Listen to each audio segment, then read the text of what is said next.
আলামিন বোঝানোর জন্য আরবদের ওই প্রসিদ্ধ কাহিনীটি আল্লাহ তাআলা সূরাতুল কলামের ভিতরে আল্লাহ তাআলা তুলে ধরলেন।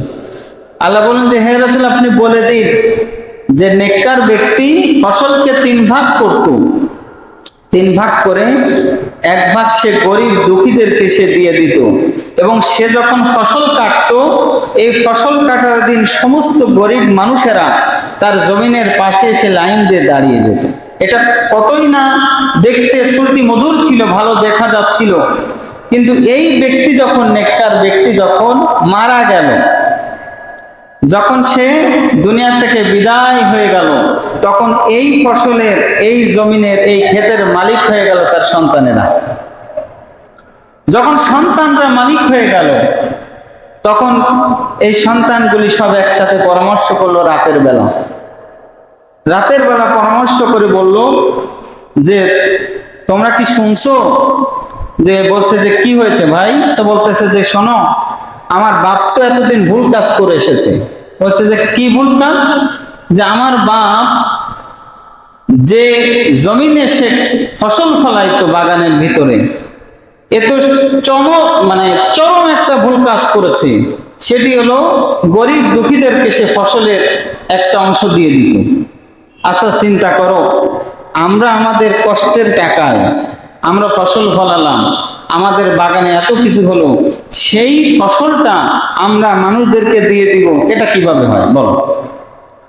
অন্য ভাইরা বলছে যে আসলেই তো ঠিক কথা, আমার বাপ তো বিরাট একটা ভুল কাজ করেছে। কারণ সে যে গরিব দুঃখীদের দিত, সে যদি না দিত তাহলে তো আমরা আরো বড় লোক হয়ে যেতাম।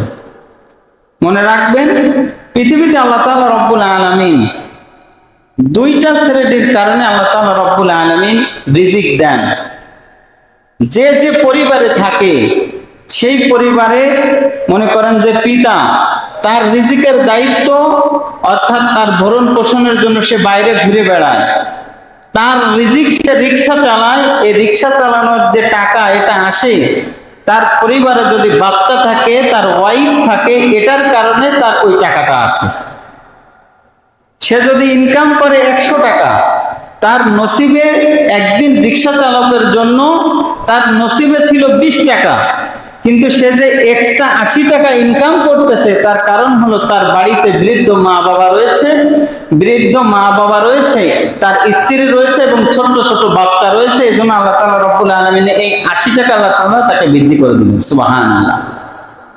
এজন্য রাসূল সাল্লাল্লাহু আলাইহি ওয়াসাল্লাম বলেছেন, কোন ব্যক্তি যদি তার দ্বীনকে রক্ষা করার জন্য বিবাহ করে, আল্লাহ তাআলা রব্বুল আলামিন এই ব্যক্তি যদি, এই সন্তান যদি, এই ছেলে যদি গরিব হয়, আল্লাহ তাআলা রব্বুল আলামিন তাকে অনুগ্রহ করে আল্লাহ তাআলা তাকে ধনী করে দেন। সুবহানাল্লাহ। এখানে আমরা যারা আছি, বিয়ের আগে আর বিয়ের পরে, বিয়ের আগে রিজিক বেশি ছিল নাকি বিয়ের পরে রিজিক বেশি হয়েছে? কথা বুঝেন নাই আমার? বিবাহের আগে আপনার টাকা পয়সা বেশি ছিল নাকি বিবাহের পরে বেশি হয়েছে? বলতে লজ্জা পান কেন? বিবাহের আগে আপনার বিবাহের পরে টাকাও ছিল না। এখন আপনি রাস্তা দিয়ে হাঁটেন, আপনার হাতে ঘড়ি, ভালো ছাতা, সন্তান চাকরি করে, এটা আল্লাহর অনুগ্রহ আপনার উপরে, আপনি বিবাহ করেছেন এজন্য।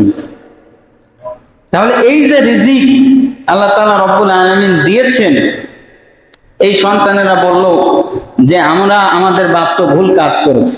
অথচ কিয়ামতের ময়দানে আল্লাহ পাক রব্বুল আলামিন মানুষদেরকে ডাকবেন। আল্লাহ পাক রব্বুল আলামিন মানুষদেরকে ডেকে বলবেন যে তুমি এদিকে আসো। আসবে, আসার পরে বলবে যে আমি তো দুনিয়ায় না খেয়েছিলাম, তুমি তো আমাকে খাওয়াওনি। তখন এই ব্যক্তি বলবে যে আল্লাহ, তুমি তো উপরে ছিলাম, আর তুমি আমার বাড়িতে কিভাবে খাবা? আমি তোমাকে কিভাবে খাওয়াইতে পারি?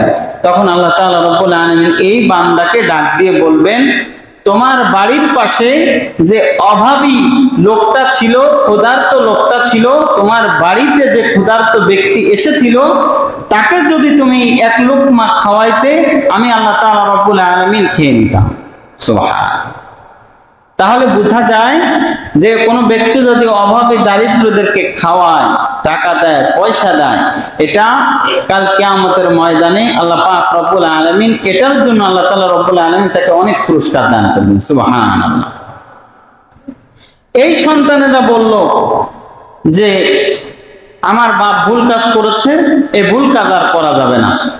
দেখবেন যে কিছু মানুষ একটা সময় অর্থ সম্পদ ছিল না, যখন অর্থ সম্পদ আল্লাহ তাআলা রব্বুল আলামিন দিয়েছে তখন আস্তে আস্তে দান করেছে, হঠাৎ দেখবেন যে তার মেজাজ খারাপ হয়ে গেছে, ও আর দানই করবে না। এরকম লোক আছে না? মসজিদে আসে, নামাজ পড়ে, কোন একটা ঠুনকো বিষয়ে আর মসজিদে আসবে না। এই কাজটা কি ভালো নাকি খারাপ? তো সন্তানেরা বলল যে আমার বাপ ভুল কাজ করেছে, সে অভাবী মানুষদেরকে ফসল দিত, এ ভুল কাজ আর করা যাবে না। আগামীকাল ফজরের পরেই অন্ধকার থাকতে থাকতে আমরা ফসল কেটে আমরা বাড়ি নিয়ে চলে আসবো।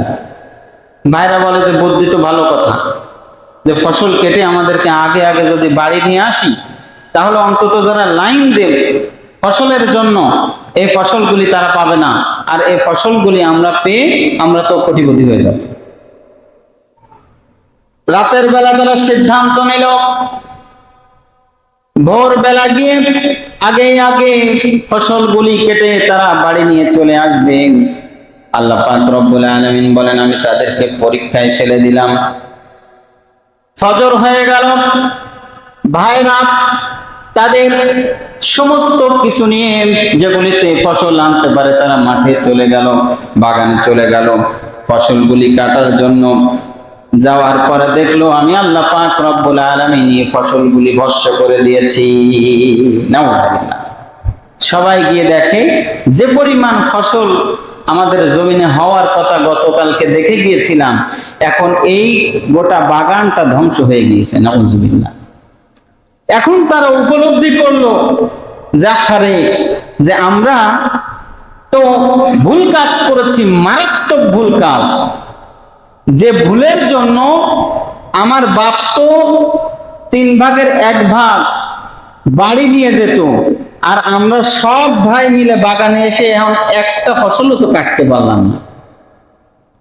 আমরা তো জালিম হয়ে গিয়েছি, আমরা উদ্যত হয়ে গিয়েছি, আমরা এই যে মানুষের হক দিই নাই, এজন্য আল্লাহ পাক রব্বুল আলামিন আমাদের বাগানটাকেই শেষ করে দিয়েছেন। তখন তারা এই 3 ভাই মিলে তারা সিদ্ধান্ত নিল যে যে কাজ আমরা করেছি, নির্ঘাত আমরা অন্যায় করেছি, আমরা জুলুম করেছি, এই জুলুমের কারণে এই শাস্তি আমাদের উপরে কি হয়েছে? পতিত হয়েছে। এজন্য ফসলের যাকাত আমাদেরকে দিতে হবে। ফসলের যাকাত যদি আপনি দেন তাহলে আল্লাহ তাআলা রব্বুল আলামিন আপনার এই ফসলের ভিতরে আল্লাহ তাআলা রব্বুল আলামিন